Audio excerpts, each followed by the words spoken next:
రాష్ట్రంలో రైతు పరిస్థితి ఎలా ఉంది అని తెలుసుకోవాలంటే ఒక్కసారి గ్రాస్ రూట్లోకి ఒకసారి వచ్చి గ్రౌండ్ మీదకి ఒకసారి వచ్చి తిరిగితే అర్థమవుతుంది. కారణం ఏమిటి అని అంటే ఎంత నిర్దాక్షిణ్యంగా ఈ ప్రభుత్వం వ్యవహరిస్తూ ఉంది, ఎంత నిర్దయగా ఈ ప్రభుత్వం వ్యవహరిస్తూ ఉంది అని చెప్పడానికి ఉదాహరణలు శతకోటి కనిపిస్తూ ఉన్నాయి. నిజంగా ఈ మోంతాత్ అనే ఈ తుఫాను దాదాపుగా 25 జిల్లాలపై ఈ తుఫాను ప్రభావం పడింది. గోదావరి నుంచి గోదావరి పై నుంచి శ్రీకాకుళం దాకా దాని ఇంపాక్టు, ఇటువైపున చూస్తే కర్నూలు దాకా కూడా ఈ మోంతా తుఫాన్ ఇంపాక్ట్ కనిపించింది. దాదాపుగా ఈ 25 జిల్లాలలో రాష్ట్ర వ్యాప్తంగా దాదాపుగా 15 లక్షల ఎకరాలలో పంట నష్టం జరిగింది. నిజంగా ఎప్పుడు ఊహించని విధంగా ఈ తుఫాను వల్ల పంటలు నష్టపోయిన పరిస్థితులు చోటు చేసుకున్న పరిస్థితులు ఇవి. ఎందుకు ఈ పరిస్థితి వచ్చింది అని అంటే కారణం వరి అన్నది అత్యధికంగా ఈ 15 లక్షల ఎకరాలలో దాదాపుగా 11 లక్షల ఎకరాలు పంట నష్టం జరిగింది వరి పంటకి.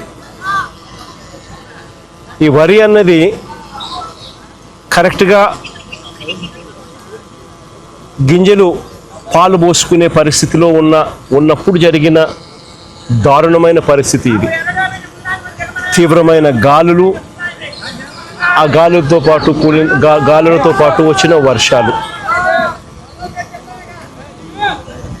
నిజంగా ఎంత దారుణమైన పరిస్థితి అన్నది చెప్పడానికి ఒకసారి చూస్తే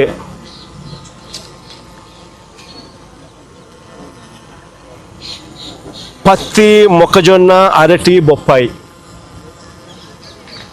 ఇవన్నీ కూడా లెక్కేసుకుంటే దాదాపుగా మరో 4 లక్షల ఎకరాలు అటు ఇటుగా. ఒక వరి దాదాపుగా 11 లక్షల ఎకరాలు. రాష్ట్ర వ్యాప్తంగా దాదాపుగా 15 లక్షల ఎకరాలు రైతులు నష్టపోయిన పరిస్థితుల మధ్య ఈరోజు రైతులు కనిపిస్తూ ఉన్నారు. నిజంగా చంద్రబాబు నాయుడు గారి పాలనలో పరిస్థితి ఎలా ఉంది అని చెప్పి చూస్తే ఈ 18 నెలలు చంద్రబాబు నాయుడు గారు పరిపాలన చేసిన ఈ 18 నెలల్లో దాదాపుగా 16 సార్లు అది సైక్లోన్స్ కానివ్వచ్చు, డిప్రెషన్ కానివ్వచ్చు, కరువు కానివ్వచ్చు, లేదా అల్పపీడనాలు, లేదా అకాల వర్షాలు, ఇలా ఏ సందర్భం అయితేనేమి దాదాపుగా 16 సార్లు రైతులు ఇబ్బంది పడిన పరిస్థితులు ఈ 18 నెలల కాలంలో చంద్రబాబు నాయుడు హయాంలో జరిగాయి. ఈ 18 నెలలుగా దాదాపుగా 16 సార్లు రైతులు ఇబ్బంది పడ్డ పరిస్థితులు ఎదురైనాయి. నేను అక్కడే అడుగుతా ఉన్నా, ఈ 18 నెలలుగా కనీసం ఏ రైతుకైనా ఒక్కసారైనా ఇన్పుట్ సబ్సిడీ అన్నా ఇచ్చారా అని అడుగుతా. కనీసం ఏ రైతుకన్నా ఒక్కసారైనా కూడా కనీసం ఇన్సూరెన్స్ డబ్బన్నా కనీసం ఏ రైతైనా చూశాడా అని అడుగుతా ఉన్నా. కనీసం ఏ రైతుకైనా కూడా పెట్టుబడికి సహాయంగా 20,000 ఇస్తామన్నారు, అన్నదాత సుఖీభవ అని ఒక పేరు పెట్టారు. 2 ఏళ్ళకి కలిపి 40,000 ఇచ్చింది ఎంత అని చూస్తే అరకొరగా 5,000. అంటే పూర్తిగా రైతును వెన్ను విడిచారు. 40,000 ఇవ్వాల్సిన చోట 5,000 ఇచ్చారు పెట్టుబడి సహాయం కింద. 2 ఏళ్ళకి కలిపి 20,000. ఇన్పుట్ సబ్సిడీ రూపాయి రాల. ఇన్ని కలామిటీస్ జరిగిన, ఇన్ని ఇబ్బందులు పడినా చివరికి ఉచిత పంటల బీమా ద్వారా రైతులకు ఉచితంగా ఇన్సూరెన్స్ అనేది వైఎస్ఆర్సీపీ ప్రభుత్వ హయాంలో ఏ రైతు ఇబ్బంది పడుకోకుండా, ఏ రైతుకు ఏ కష్టం వచ్చినా కూడా వెంటనే ఆ రైతుకు ఉచిత పంటల బీమా ద్వారా ఇన్సూరెన్స్ సొమ్ము వచ్చేది. అలాంటిది దాదాపుగా చెప్తా ఉన్నారు కథలు. 3.5 ఎకరాలు ఉంటే దాదాపుగా 70,000, 66,000 ఇన్సూరెన్స్ డబ్బులు గతంలో అందుకున్న పరిస్థితులు చెప్పుకుంటా ఉన్నారు, రైతులు గుర్తు చేసుకుంటా ఉన్నారు. అది కూడా ఈ పొద్దు రైతులకు రాకుండా పోయింది. చివరికి ఎరువులు కూడా బ్లాక్లో రైతులు కొనుక్కోవాల్సిన అధ్వానమైన పరిస్థితిలోకి ఈరోజు రైతు వెళ్ళిపోయారు. 263 రూపాయలకు దొరకాల్సిన ఎరువు యూరియా ఏకంగా 500 రూపాయలకు, 600 రూపాయలు అన్నైతే 600 రూపాయలకు కూడా కొనుక్కున్నాడు. అవసరాన్ని బట్టి బ్లాక్లో విచ్చలవిడిగా అమ్ముతా ఉన్నారు.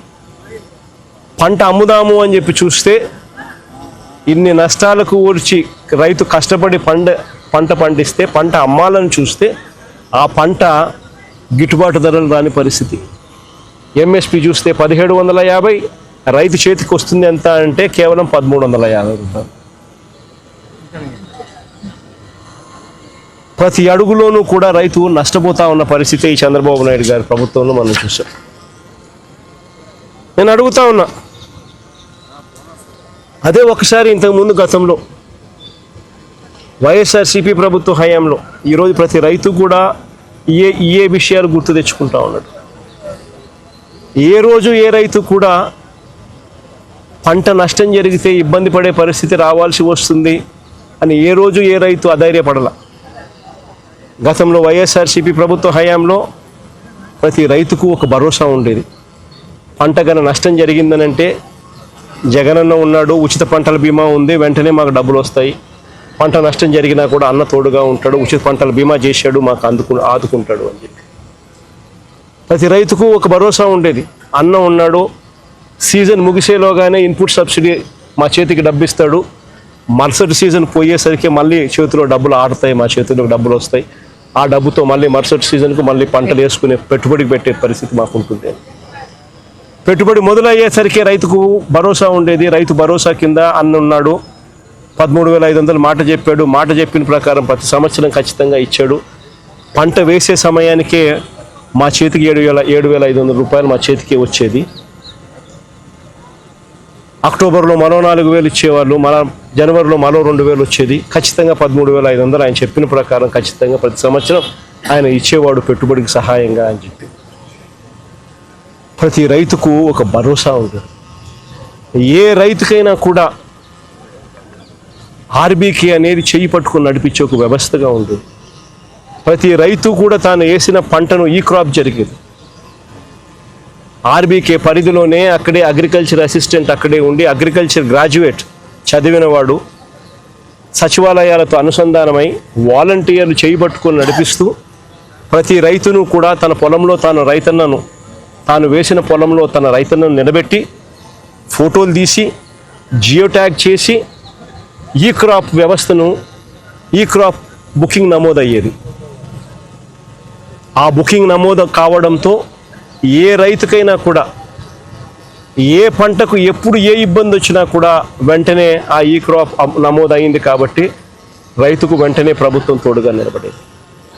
ఆ ఆర్బీకే పరిధిలో ఏ రైతుకన్నా కూడా గిట్టుబాటు ధర రాని పరిస్థితి ఉన్నప్పుడు ఆ ఆర్బీకేలోనే పంటలు ఈ రేట్లకు కొనుగోలు చేస్తాము, ఈ రేటు కన్నా తక్కువ పడిపోతే ప్రభుత్వం ఇంటర్వ్యూన్ అవుతుంది, వెంటనే రైతుకు తోడుగా నిలబడుతుంది అని ఒక భరోసా ఇస్తూ ఒక మార్కెట్ ఒక మినిమం రేట్లు, గిట్టుబాటు రేట్లు, ఎంఎస్పీ మినిమం రేట్లు, ఆర్బీకే రేట్లు పెట్టుండేవారు గత వైఎస్ఆర్సీపీ ప్రభుత్వంలో. ఎక్కడ పంట రేటు తగ్గిపోయినా కూడా వెంటనే ఆ ఆర్బీకే పరిధిలో వెంటనే అక్కడి నుంచి అలర్ట్, అగ్రికల్చరల్ గ్రాడ్యుయేట్ అక్కడ వెంటనే అలర్ట్ ఇచ్చేవాడు. వెంటనే జాయింట్ కలెక్టర్ ఎవరైతే జాయింట్ మేనేజింగ్ డైరెక్టర్గా కూడా తనను మార్క్ఫెడ్కు జాయింట్ మేనేజింగ్ డైరెక్టర్గా కూడా తన హోదా ఇచ్చి ఇటువంటి పరిస్థితుల్లో ఇంటర్వ్యూన్ అయ్యే బాధ్యత ఏదైతే పెట్టామో వెంటనే చేసి ఇంటర్వ్యూన్ అయ్యేవాడు.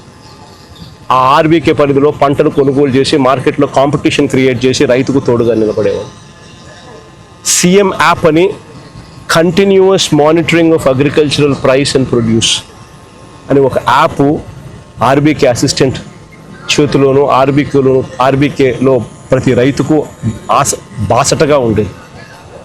ఏ పంట రేటు తగ్గినా కూడా వెంటనే ప్రభుత్వం ఇంటర్వ్యూన్ అయి తోడుగా రైతుకు ఉంటుంది. ఇవన్నీ గతంలో